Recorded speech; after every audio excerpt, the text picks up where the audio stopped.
Olá, pessoal. Bom dia, bom domingo para vocês. E depois de 2 semanas de espera, sendo que as 2 semanas, e sim, eu vou dedurar, foi o Ivan que me deu perdido. Cá estamos aqui para a atualização dos Estados Unidos, Europa, China e tudo que está acontecendo no mundo inteiro. Muito obrigada por aceitar falar com a gente, Ivan. You are fake news. Tudo bem, Camila? Há 2 semanas atrás, eu não lembro se foi bem eu mesmo, mas enfim, os meus advogados entrarão em contato com os seus. Camila, muito obrigado pelo convite mais uma vez e um abraço especial aí à audiência do seu canal. Realmente, final de semana passada fui eu que dei para trás, mas aqui estou agora para cumprir o acordo. Mas espero que todos tenham lavado a louça, não é porque a gente não aparece aqui que você não tem que lavar a louça, viu? Nada de deixar acumular a louça de um dia para o outro. Estamos prontos para a pauta, Camila. Ivan, você pode dar para a gente um panorama dos Estados Unidos, como é que estão as votações, a contagem, né, dos votos? Trump, cadê Trump? Trump não ia votar em agosto, a gente já está em setembro, como é que fica? Então, Camila, será que ele já não voltou, né? Vai saber. Bom, brincadeira à parte, esse peso na consciência eu não tenho, eu nunca disse que ele voltaria em agosto. A minha previsão é que ele volte em 20 de janeiro de 2025, dia da posse do próximo presidente. Não é só eu que digo, não. As casas de aposta em Londres estão prevendo um retorno do Trump. Tanto é, Camila, só para dar uma ideia, as pessoas, né, quem não aposta, a cotação do Trump voltando em 2025 está tão baixa, que não vale a pena nem apostar. Você teria que apostar tipo 100 mil reais para ganhar R$ 1.000. Não vale a pena. Isso é um indicativo de que realmente os apostadores acreditam que ele volte, mas em 2025. A cotação dele está mais baixa do que estava em 2020, só para ter uma ideia. Baixa, que eu digo, é o valor da aposta, né? Então, Camila, o que nós temos é que a auditoria no estado do Arizona será finalmente publicada na sexta-feira, dia 24, às 13 horas, horário do Arizona, algo em torno de 6 horas da tarde, horário de Brasília, então sexta-feira, 24. E com certeza vai vir muita discrepância ali do condado de Maricopa. Isso quer dizer que o Trump volta na segunda-feira? Porque a auditoria sai na sexta? Não. Existem muitos passos a serem dados depois que a auditoria sair, e realmente não basta só virar o Arizona. Eu ainda acredito que as auditorias sirvam para mostrar como foi feita a discrepância e como prevenir para a próxima vez. Agora, falar numa volta do Trump em cima do resultado do Arizona, eu acho que é ainda muito, mas muito precoce. Eu deixo 1%, porque, né, o senhor lá em cima às vezes nos surpreende, mas não vejo muita possibilidade do Trump voltar somente através desse relatório. Agora, eu estou muito curioso para saber o que vai sair dessa auditoria e vou ter bastante trabalho aí para ler depois a documentação que vai sair. Agora, votação mesmo nós tivemos na Califórnia. Essa semana nós tivemos aí a chamada eleição de recall do governador da Califórnia, né? Que não passou, infelizmente. O governador democrata vai continuar no poder até as eleições de novembro do ano que vem. Porém, de qualquer maneira, o Partido Democrata sai muito fraco dessa eleição de recall, porque só o fato das pessoas terem arrecadado ali, feito o abaixo-assinado e adquiridas as assinaturas necessárias para que o recall acontecesse, já foi uma derrota para o Partido Democrata. A eleição em 2022 para governo na Califórnia, Camila, promete ser interessante. Eu ainda acho que vai dar para o Partido Democrata, mas pelo menos, a gente vai ter uma disputa, coisa que há um ano atrás seria impensável. Ivan, nós tivemos o 7 de setembro aqui no Brasil, criou grandes expectativas. Quais foram as expectativas, por exemplo, aí no Reino Unido, em questão de geopolítica? Ocorreu alguma mudança? As autoridades de outros países estavam de olho na gente? Como é que é esse panorama? Camila, eu estive aqui nas ruas no dia 7 de setembro com outros, acredito eu, 2.000 brasileiros. Ou seja, colocamos mais pessoas aqui do que o MBL, por exemplo, na manifestação do dia 12. Óbvio que não foi nenhum grande sacrifício fazer isso, mas realmente estava muito bonito aqui em Londres. Eu não fui um dos organizadores, preciso deixar isso bem claro. Eu fui como correspondente internacional para fazer a cobertura do evento, né? E também, em um determinado momento, eu deixei o celular de lado. Como brasileiro, fiz a minha manifestação. Camila, chamou a atenção a manifestação? Sim. Mas você quer saber o que chamou a atenção de fato no exterior, principalmente, foi a prisão do Jason Miller ali, o proprietário, o CEO daquele aplicativo Gather, né? Que foi preso, inclusive, no dia 7 de setembro, em Brasília. Depois ele foi solto, né? Mas repercutiu muito e as pessoas fora do Brasil têm dificuldade em entender como que um ministro da Suprema Corte determina a prisão de alguém. Aqui no Reino Unido isso seria praticamente impossível de acontecer. Eles são muito discretos, eles não dão entrevistas, eles não... É muito raro você ter um pronunciamento fora dos autos de um ministro da Suprema Corte. Então isso acabou chamando atenção nos dias que vieram após o protesto, né? Sobre a questão da geopolítica, Camila, eu acho que o momento político do Brasil deixa bem claro que, assim, nós temos dois blocos, né, no mundo hoje, a boa e velha Guerra Fria, e um terceiro bloco ali está surgindo, que é o time dos neutros.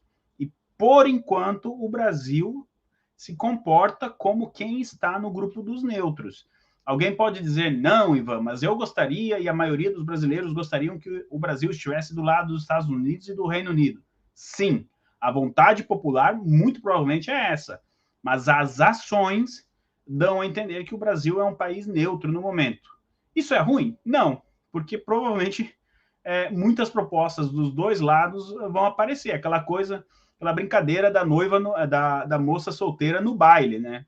Enquanto os casais estão se formando, o Brasil é um noivo aí, digamos assim, vamos usar o masculino, é um bom partido. Vamos ver para que lado que o governo brasileiro vai pender nos próximos meses, ou quem sabe anos. Ou talvez a gente fique para titio, Camila, e permaneçamos solteiros aí no jogo da geopolítica. Ivan, nós também temos aí a notícia um tanto quanto estranho da Greta Thunberg, a menina do How Dare You, né? Nem lava as calcinhas dela, mas está aí fazendo cena global.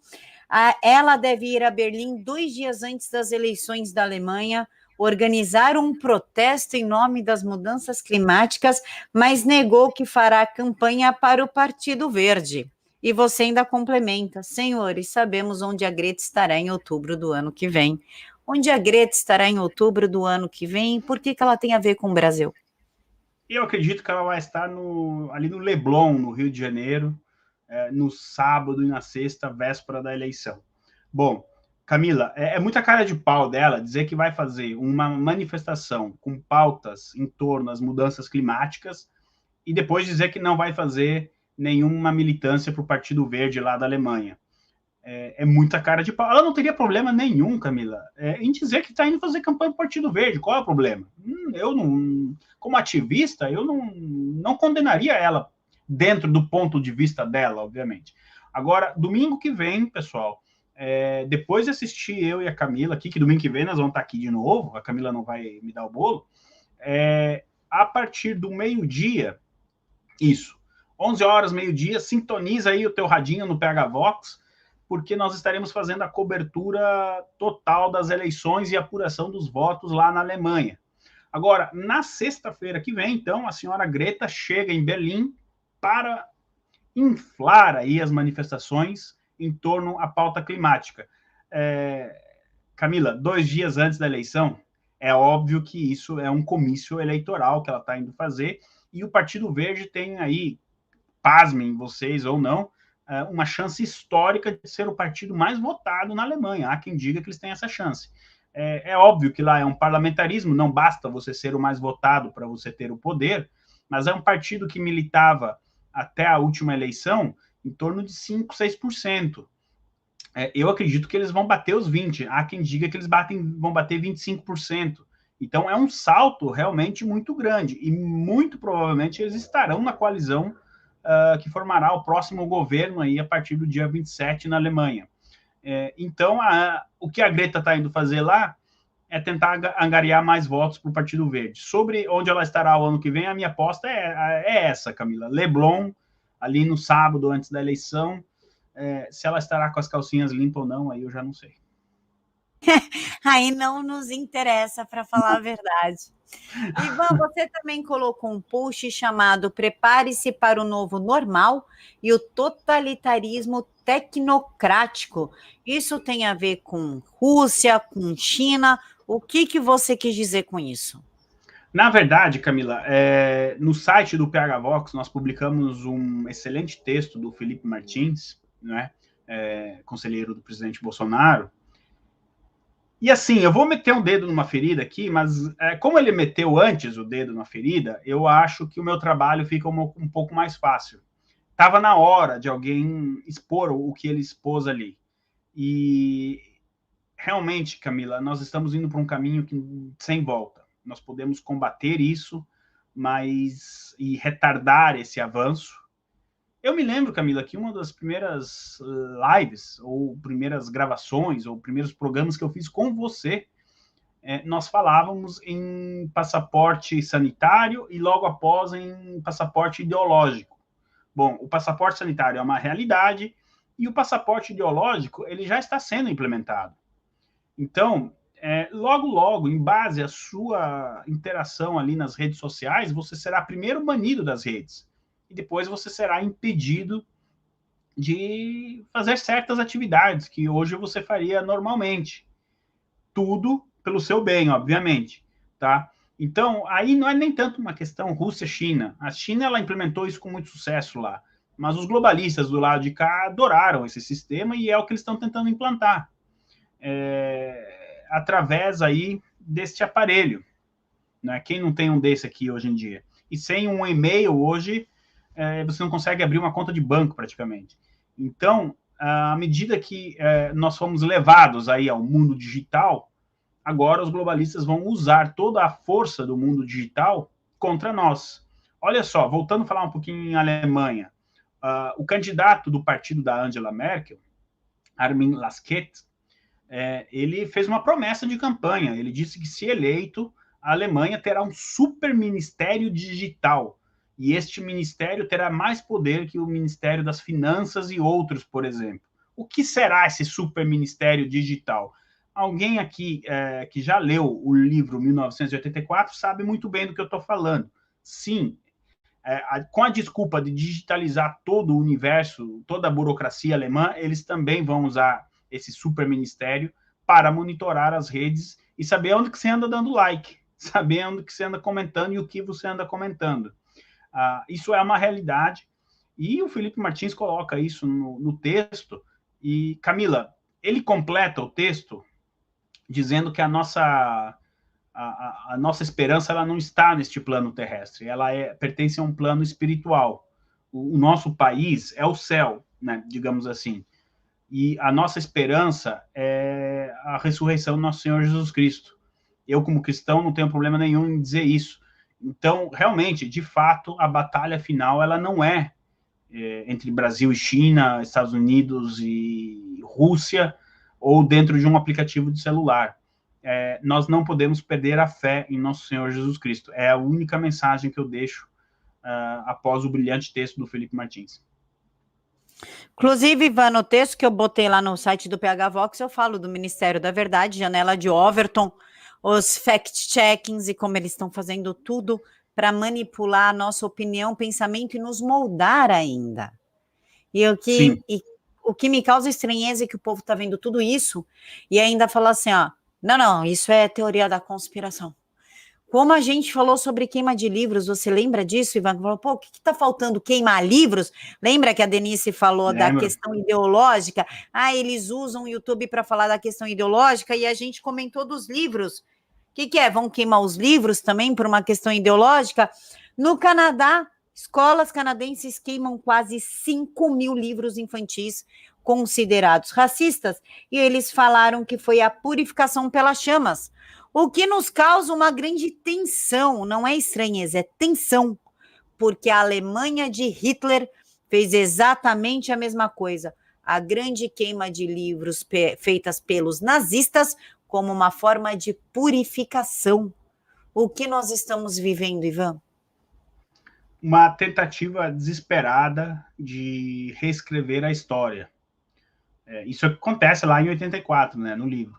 Então, aqui no Reino Unido não está sendo muito diferente. Eles, recentemente, um grupo de pessoas tentou retirar as fotos do Sir Winston Churchill de dentro da instituição Winston Churchill. Ou seja, a instituição que leva o nome dele não poderia ter as fotos dele. E tentaram mudar o nome também da instituição. Aí o neto dele, que faz parte dessa instituição, e alguns lords, não eu, tá? Ficaram sabendo e a coisa não foi para frente.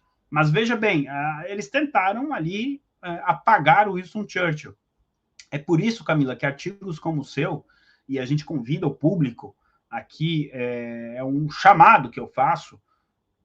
E olha só, 90% do meu trabalho, 80%, é no YouTube. Trabalho que eu digo, né, digital, eu não vivo do YouTube, mas das vezes que eu apareço ao público, eu apareço na internet e no YouTube. Mas eu vou fazer um convite aqui. Gastem 1 hora menos, 2 por semana de YouTube e, em troca, leiam mais. Comprem mais livros, deem um superchat a menos e comprem um livro a mais, alguma coisa assim. E leiam sites de política, se você quer saber de política, sites de história. A Camila, por exemplo, já escreveu 2 ótimos artigos para o site do PH Vox. Eu faço esse convite, gaste 1/2 hora menos de YouTube e 1/2 hora a mais de leitura e, principalmente, armazene os textos, porque a gente não sabe se daqui a pouco a gente vai poder continuar escrevendo. Mas armazene isso, porque todo esse material que todo mundo aí está escrevendo, né, não é só o PH Vox, será, de alguma maneira, atacado. Então, a gente precisa preservar isso e continuar escrevendo para deixar aí o registro desse momento. Se a gente não fizer nada agora, Camila, em termos de literatura, daqui 30 anos, os seus netos estarão lendo sobre 2020 sob o ponto de vista de uma narrativa da esquerda, que é o sonho deles. Nós não podemos deixar isso acontecer, Camila. Exatamente, Ivan. A gente não pode deixar isso acontecer. É um absurdo reescrever a história, mais absurdo ainda é queimar livros. É a queima de contexto histórico, é reescrever a história. E o pior, tentar colocar a história no anacronismo histórico, coisa que é completamente impossível. É querer tornar o cidadão um idiota completo, para falar a verdade, para facilitar a dominação. Por falar em facilitar a dominação, Ivan, China, o que a China está aprontando e como é que está o Talibã, porque falaram e ninguém fala mais nada. Camila, o Talibã tomou o controle, né, do Afeganistão, eles já estão recebendo recursos financeiros da China, só que eles estão para receber uma ajuda que talvez eles nem esperassem. Os Estados Unidos e a União Europeia estão dispostos a enviar aí juntos algo em torno de 100 milhões de dólares para ajudar na questão humanitária no Afeganistão. E, obviamente, que quem vai controlar esse dinheiro é o Talibã. Não existe outra maneira de você fazer o dinheiro chegar lá sem passar pelo Talibã. Então, eu não sei se os Estados Unidos e a União Europeia vão para frente com essa ideia, mas, de fato, a China já depositou lá 38 milhões de dólares, que é troco de pinga, viu? Mas que faz parte daquele acordo de 62 bilhões, e aí é muita grana mesmo. Então, a China já está cumprindo aí com a sua promessa, até porque eles têm pressa. A China quer, ainda neste ano, começar as obras aí de ferrovias pelo Afeganistão, que levem a China, digamos, né, que saiam da China até o Irã, e para isso, o Talibã vai garantir a segurança dos funcionários chineses. A China tem pressa, e agora a gente precisa ver se o Talibã vai cumprir a parte do acordo. Até aqui a China está cumprindo. Sobre o ponto de vista, então, de não falar mais do Afeganistão, Camila, o que acontece é o seguinte, eu tenho evitado até meio que de propósito, porque as notícias que chegam do Afeganistão, assim, se a pessoa não tem ali um um preparo emocional são graves. Ontem mesmo, a BBC, aqui em horário nobre, estava mostrando, eles conseguiram um enviado afegão lá no Afeganistão, do nada apareceu 4 pessoas mortas no centro de Cabul, apedrejadas. A acusação é que elas teriam cometido um delito, mas a gente sabe que está uma perseguição muito grande contra civis que ajudaram os Estados Unidos da América e os aliados.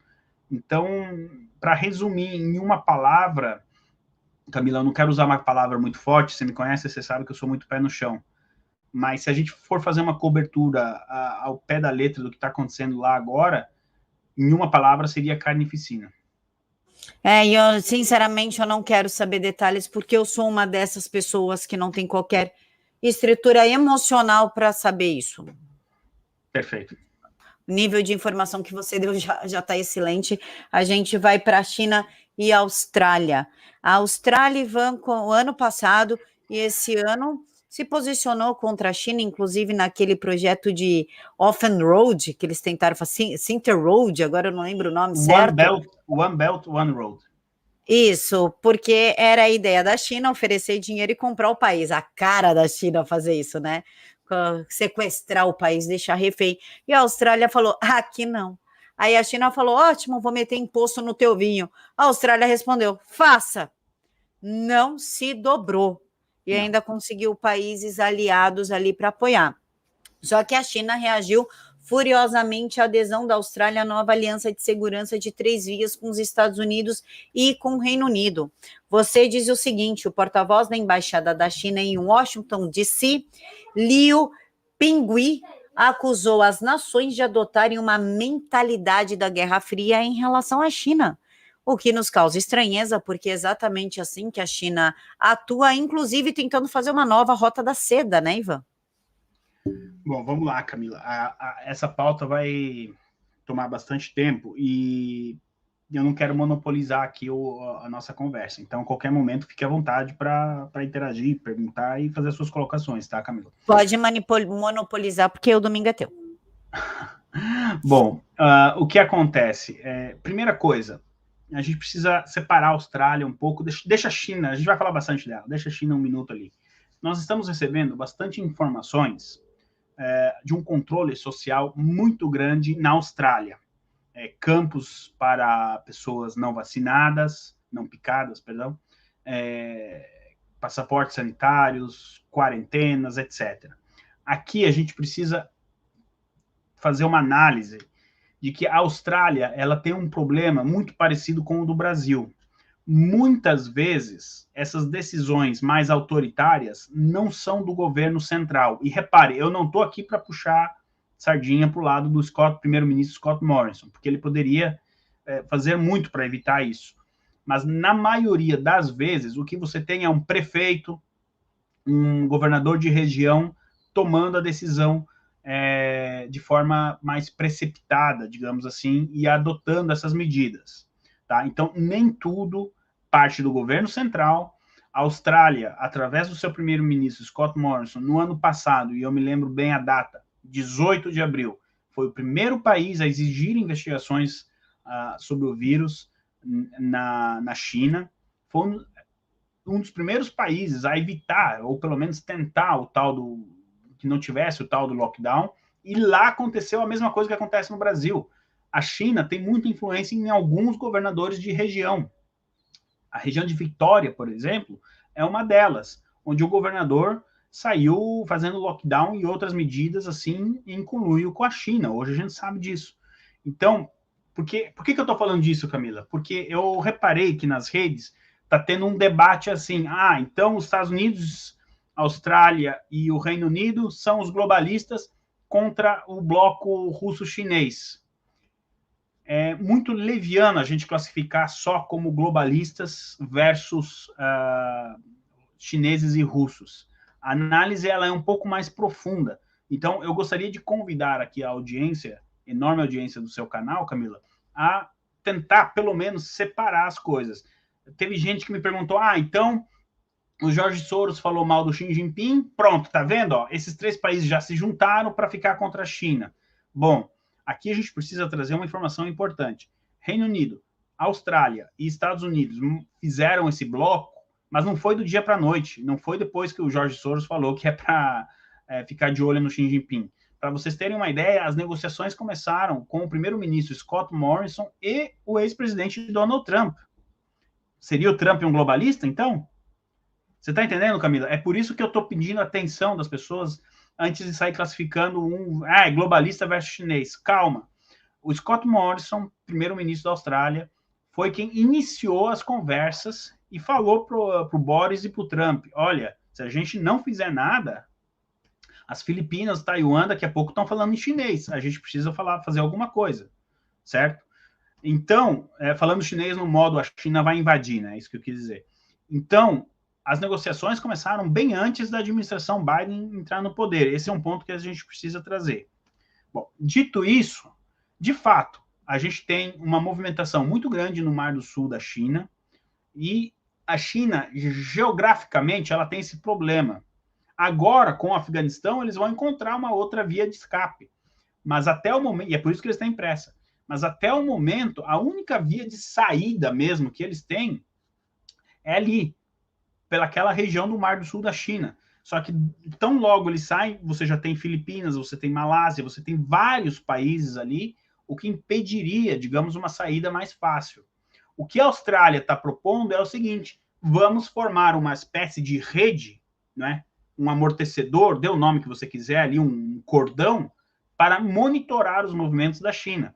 Porque a gente sabe, a China tem potencial para ter muitos soldados, mas a dificuldade da China é levar esses soldados para fora do país. E a saída seria justamente pelo Mar do Sul da China, através de embarcações navais. Então, essa rede seria importante para isso. Nesse bloco aí, dos 3 países, nós ainda, e eu uso a palavra ainda, porque eu não me surpreenderia se logo, logo eles embarcassem nessa, nós não temos o Japão e a Coreia do Sul. Mas são 2 fortes candidatos a entrarem nesse bloco. Para que serve esse bloco? Camila, para resumir mesmo, é o seguinte, olha, mexeu com um, mexeu com todos, tamo junto. Nada mais é do que a reconstrução do bloco aliado que derrotou os nazistas na Segunda Guerra Mundial.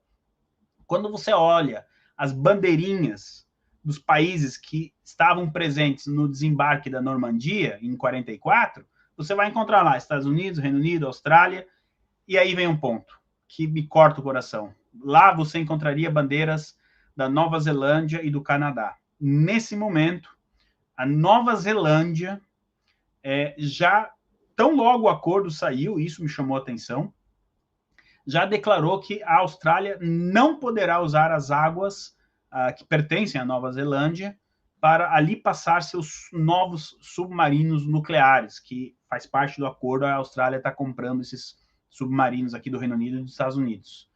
Em uma clara posição de dizendo, primeiro, não me metam nessa treta. Segundo, quase a Nova Zelândia está com a China. Vale lembrar que a gente trouxe aqui no seu canal, Camila, quem acompanha a gente todo domingo sabe, a Nova Zelândia é um dos países que mais adotou as políticas chinesas, digamos assim, no combate à pandemia. É uma pena que um país tão rico, tão importante geograficamente, esteja aí na mão da esquerda, e uma esquerda aparentemente pró-China. Nem todas as esquerdas são pró-China, viu? Isso aí a gente discute outro dia. A gente tem países que a esquerda não vê com bons olhos esse avanço chinês. Não que eles não queiram implantar o comunismo, mas é uma visão de comunismo. Eles querem implantar, e não que a China venha e implante no país deles, só para depois ninguém fazer um recorte aqui e eu virar meme. Com razão. Então, e o Canadá, Camila? A gente tem eleição agora, essa semana, terça-feira no Canadá. E o Justin Trudeau pode cair, ele está em terceiro nas pesquisas, ele convocou as eleições achando que o povo ia dar um suporte por causa que ele quer fazer o que a primeira-ministra da Nova Zelândia está fazendo, ele quer fazer no Canadá. Só que para isso ele precisava apoio do parlamento. E aí ele convocou eleições e aparentemente ele está em terceiro nas pesquisas, ele arrisca até cair fora do poder. Então, o Canadá está nesse período eleitoral e não dá para a gente saber, enquanto não passar as eleições, de que lado que o Canadá pode ficar. O Partido Conservador tem uma chance de vencer lá, e caso os conservadores vençam, aí sim eu acredito que o Canadá volte para o lugar que ele cabe, aí junto com o Reino Unido, a Austrália e os Estados Unidos. Bom, então a gente tem esse apoio comercial, militar entre os três países. Eu estou resumindo, tá, Camila? Mas e já surtiu um efeito. A Austrália tinha um acordo para comprar esses submarinos da França. E em um telefonema, a Austrália ligou para a França e falou: não precisamos mais do submarino, tá? A gente vai comprar dos Estados Unidos e do Reino Unido. Na sexta-feira, perdão, na quinta, o ministro das Relações Exteriores da França já veio a público dizer que aquilo ali foi uma facada nas costas, que eles não esperavam esse comportamento da Austrália, muito menos dos Estados Unidos e do Reino Unido. Bom, na sexta-feira, a Austrália respondeu dizendo: olha, não é bem assim a história, a gente já tinha avisado que não ia mais comprar os submarinos, vocês que não deram bola.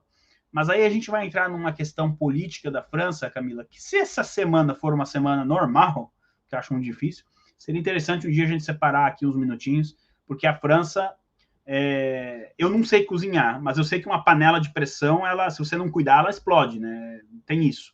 A França hoje é essa panela de pressão prestes a explodir. Camila, alguma pergunta?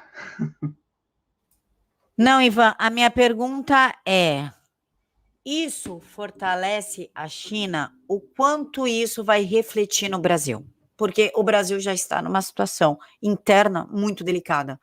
Se ocorrer uma situação externa, aí a gente quebra de vez.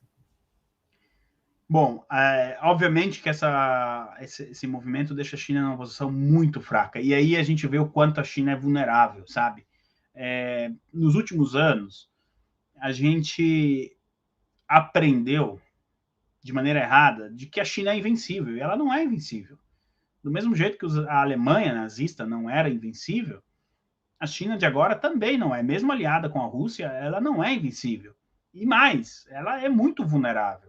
E ela tem, por exemplo, esse calcanhar de Aquiles aí justamente no Mar do Sul da China, que só tem o nome, porque o mar não pertence a ela. Então, deixa a China, sim, em uma posição mais fraca. A minha pergunta é só o seguinte: esse movimento não pode ter sido tardio. Ele deveria ter acontecido 5, 6, 10 anos atrás. Mas antes tarde do que nunca. Isso aconteceu por causa da Austrália. Então, realmente, a China não gostou, tanto que ela acusou, né, os países de usarem essa mentalidade da Guerra Fria, e é aquela coisa, sentiu o golpe, porque é justamente de Guerra Fria que nós estamos falando. E os chineses querem passar a impressão ao mundo de que não, nós não estamos em Guerra Fria, e de que o vilão da história é os Estados Unidos e o Ocidente, que procuram aí um culpado para apontar os dedos por causa da questão da pandemia. Recentemente vazou um relatório de que os chineses estão gastando dinheiro no Ocidente para reverter a narrativa da pandemia e culpar os Estados Unidos pela pandemia. O que, em partes, eles não estão errados, tá? Porque aí a gente entraria na questão do Dr. Fauci. Mas o filho da criança, o pai da criança é a China, isso ninguém pode negar. Então, sim, a China fica em uma posição mais vulnerável, com certeza. Quando duas potências, como o Reino Unido e os Estados Unidos, se juntam assim, de uma maneira tão... Eles sempre foram parceiros, mas ampliam, digamos assim, o raio de ação deles, e ainda mais com um parceiro como a Austrália, deixa a China em uma posição mais vulnerável, com certeza. E além do Japão e da Coreia do Sul, anotem, a Índia está louquinha para entrar nesse pacote aí também. Então, para quem trabalha com geopolítica, assunto não vai faltar para as próximas semanas, Camila. Ótimo que você tocou no assunto da Índia, Ivan. Pouco tem se falado da Índia. Também falou da variante Delta e que lá que surgiu um novo vírus lá. Então, a Índia, para os olhos internacionais, virou uma bomba biológica e não se fala mais como se a Índia não tivesse qualquer relevância no atual cenário. E nós sabemos que isso não é verdade, tanto politicamente falando como economicamente. Como é que está a Índia? Bom, a Índia, você vê, né? Passou a questão da variante Delta. Eu tenho aqui uma opinião, tá? Não tenho como provar isso, é só uma opinião. Acho que a gente ainda pode dar opinião, né? De que a variante Delta foi uma arma química usada contra a Índia por parte da China. Por vários motivos. A China e a Índia são rivais já de longa data. Segundo, muitas empresas é que não está sendo noticiado como deveria, Camila. Mas eu vou citar aqui uma. A Toshiba, japonesa, a Toshiba, está encerrando as suas atividades na China. Alguns meses atrás foi a Samsung. E outras estão fazendo isso. A Índia é, em teoria, o substituto natural da China devido à questão da mão de obra. E a Índia também tem uma mão de obra qualificada na questão de TI, coisa que nós do tio do WhatsApp não entendemos muito. Então, volta e meia tem um problema no meu computador aqui, eu ligo no suporte, atende lá na Índia, o cara lá da Índia que ajuda eu resolver os paranauê aqui do meu computador. Então, eles têm um know-how, né? Agora, qual é o empecilho daí da Índia? Nessa junção desses três países, principalmente o Reino Unido, eles têm a seguinte opinião, que o mundo já cometeu um erro em deixar ali os ovos no mesmo cesto. Que dessa vez nós não podemos cometer o mesmo erro, porque hoje, ok, nós temos um governo na Índia alinhado com o Ocidente, um governo que você pode conversar, e beleza. Mas e quem garante que amanhã depois não tem um golpe comunista na Índia e o parque industrial vai estar lá, sabe? A gente volta com o mesmo problema. Então, eu sou da opinião que sim, essa variante Delta foi uma arma química jogada contra a Índia para enfraquecer ela, mas aparentemente eles conseguiram contornar a situação, e como você bem disse, a velha mídia caiu naquela hashtag por 10, 15 dias e depois ninguém falou mais, né? Estranho como eles mudam a narrativa rapidamente. Porém, a Índia hoje é um país muito alinhado aí aos Estados Unidos e ao Reino Unido. É uma pena, sabe? Quando me lembro da administração Trump, em janeiro de 2020, Camila, o Trump foi visitar a Índia. Sabe quantas pessoas foram ver o Trump, assim, uma espécie de... Não foi um comício, mas uma recepção que foi feita a ele. 1 milhão de pessoas na Índia foram receber o Trump. Ele é muito querido lá na Índia. Ele ampliou as relações comerciais da Índia com os Estados Unidos. E que, assim, 1 milhão de pessoas na Índia tem no ponto de ônibus de manhã cedo, né? Porque é um país muito populoso. Mas, de qualquer maneira, é um número expressivo, né? Qual líder mundial hoje leva 1 milhão de pessoas no exterior para vê-lo, não é? São poucos. Então, é uma pena. Mas a atual administração Biden aparentemente continua alinhada com a Índia, Camila. Ivan, o que nós podemos esperar então para as próximas semanas nos Estados Unidos, na Europa, porque o que acontece aí e nos Estados Unidos, uma semana depois acontece aqui e de uma forma um tanto quanto pior, porque o brasileiro ele consegue piorar as coisas, né? Por exemplo, passaporte sanitário. Você tem que apresentar o passaporte sanitário, sei lá, para entrar na loja. Aqui eles já estão colocando para comprar comida.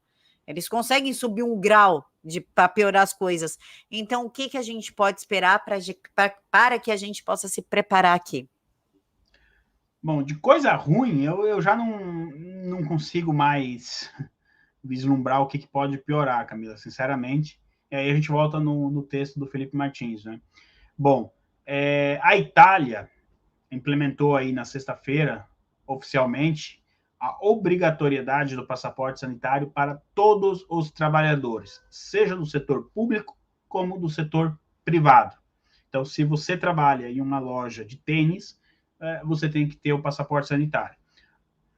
O que ele fez foi o seguinte, o que eles fizeram na Itália foi o seguinte, por enquanto basta o teste negativo. Você tem que estar testando constantemente. Só que como o teste é muito caro, o que acontece? A pessoa acaba, não, então tá, vou lá, me dá a vacina, porque eu não posso ficar pagando o teste uma vez por semana. Sobre a política em geral, vamos lá, tem bastante coisa aí que a gente pode aguardar, então. Já falei, eleição do Canadá, terça-feira agora. Eleição na Alemanha, domingo que vem. Resultado do Arizona sai dia 24. No dia 25, o Trump estará fazendo um comício no estado da Geórgia. Se você me permite, Camila, posso dizer onde que você pode acompanhar, o público pode acompanhar o comício? Mas é lógico, né, Ivan? No Telegram do canal do PH Vox, e nós teremos uma grande novidade para quem quiser acompanhar lá no canal. É de graça, tá? A inscrição. E nós vamos trazer uma grande novidade durante a semana, então procura aí o PH Vox nas redes, mas se você não é inscrito no canal do Telegram do PH Vox, se inscreva que você poderá acompanhar o comício do Donald Trump lá, direto do estado da Geórgia, no sábado à noite. Então, eu acredito que no comício ele vai falar do resultado da auditoria no Arizona, Camila, por isso que eu trouxe a questão do comício aqui. Que mais que a gente pode esperar? O Brasil não pode ficar em definitivo aí para sempre, alguma posição ele vai ter que tomar. Eu acredito que nós teremos um grande assédio geopolítico em cima do Brasil, assédio no bom sentido, os dois blocos, né? É aquela coisa que eu falei do baile antes. E, Camila, mais uma novidade aqui que eu quero trazer. Na primeira semana de novembro, nós temos aí a COP26, que é a Copa do Mundo do ambientalismo, né? E dali saem as diretrizes da ONU. Olha, tem que matar menos girafa na Amazônia. A Greta falou. Bom, será tem na que cidade... evitar os elefantes da Amazônia. Então, o que acontece, Camila? Tem uma novidade para você, tá? Você nem está sabendo disso, eu vou te falar agora, aqui, ó, perante o público. Eu estarei cobrindo esse evento na cidade de Glasgow, na Escócia. Eu vou lá tretar com o pessoal da Greta, vou ficar uns 4, 5 dias.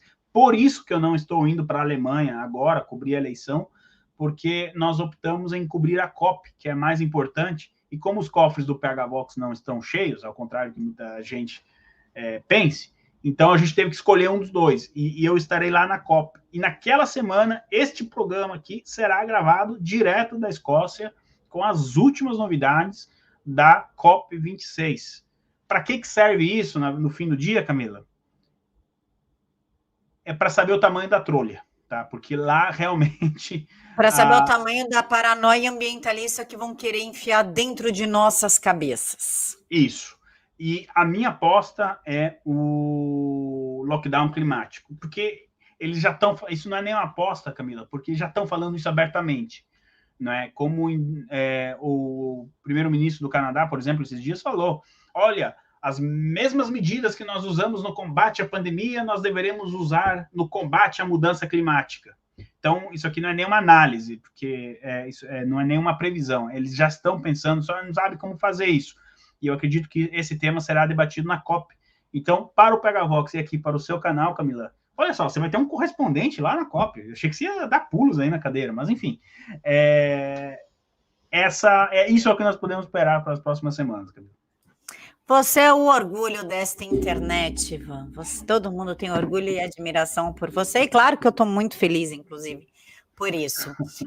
Ivan, redes sociais. Como que a gente faz para te assistir, para te achar no Instagram, Twitter? Twitter, você é muito mais ativo que o Instagram, que eu sei, te acompanho. E as lives do PH Vox. Bom, lives no PH Vox, todo dia de terça a sexta, às 4 horas. E no sábado de manhã, às 10 da manhã. Meu Twitter está aqui, é o @lojaivan22. E no Instagram você me acha no Ivan Kleber com K Fonseca. Mas lá eu tenho postado menos. Eu também estou no Gather, com a mesma arroba aqui. E também no canal do Telegram do PH Vox. E eu faço um convite às pessoas aqui, comecem a usar o Telegram, porque o Telegram pode ser aí um refúgio momentâneo para os conservadores, principalmente no Brasil. Quanto tempo? 1 mês, 2, 1 ano? Não sei. Mas ele, pelo menos, dá uma liberdade que a gente não tem em algumas redes, né? Por exemplo, o comício do Trump é um exemplo bem claro. Tirando isso, Camila, muito obrigado pelo convite. Agora, sem brincadeira, fui eu que falhei com a Camila, tá, pessoal? Mas eu prometo aqui manter o compromisso e não falhar mais, nem com a Camila, nem com o público dela. Tirando isso, um ótimo domingo a todos. Muito obrigada, Ivan. Esse negócio do Telegram, realmente, até eu fiz um canal, e olha que eu sou meio perdida com essas coisas, mas fiz um canal, vou começar a divulgar também, porque eu acho que vai ser a nossa última saída, né? Eu já tô até sem monetização no YouTube, então, para ficar sem monetização, a gente faz pelo Telegram, porque pelo menos existe liberdade, né? De fala total. Se a pessoa quiser apoiar, apoia, se não quiser, não apoia, enfim. Ivan, muito obrigada pela sua participação e por todo o apoio que você vem dando a mim e ao pessoal do PH Vox. Agradeço imensamente você. Camila, você sabe que as portas do PH Vox estão escancaradas, não para jornalista, Camila, mas para mãe de família, Camila. Isso você pode ter certeza que vai ter sempre o espaço para... Nós gostaríamos de dar mais espaço para você, você sabe disso, mas os recursos do PH Vox também são limitados, mas de qualquer maneira, saiba que, perante ao público, a grande admiração, tanto pela jornalista quanto pela mãe de família, Camila. Então, as portas estão escancaradas para você. E vem muita coisa boa, viu, Camila? A gente só está passando por uma tempestade. Mas como diria Winston Churchill, parafraseando ele, né? Se você estiver caminhando pelo inferno, continue caminhando. Uma hora você sai dele. A minha admiração e meu carinho por vocês é recíproco, Ivan, e vou deixar aqui um beijo para o pessoal e pedir para quem puder apoiar, curta, compartilha, claro, mas apoie pelo Pix, porque tem gente que ainda dá aplauso, que vira membro. Esse dinheiro não vem mais para mim, pessoal. Esse dinheiro vai diretamente para o TSE e eu sustento a minha família pelo YouTube, pelas redes sociais, ou seja, eles tiraram o sustento da minha família. Então, quem puder apoiar pelo Pix, eu agradeço. Um mega beijo no coração de todos, que Papai do Céu os abençoe imensamente. Um ótimo início de semana com muita paz e bênçãos e, claro, louça lavada. Fiquem todos com Deus. Tchau, tchau.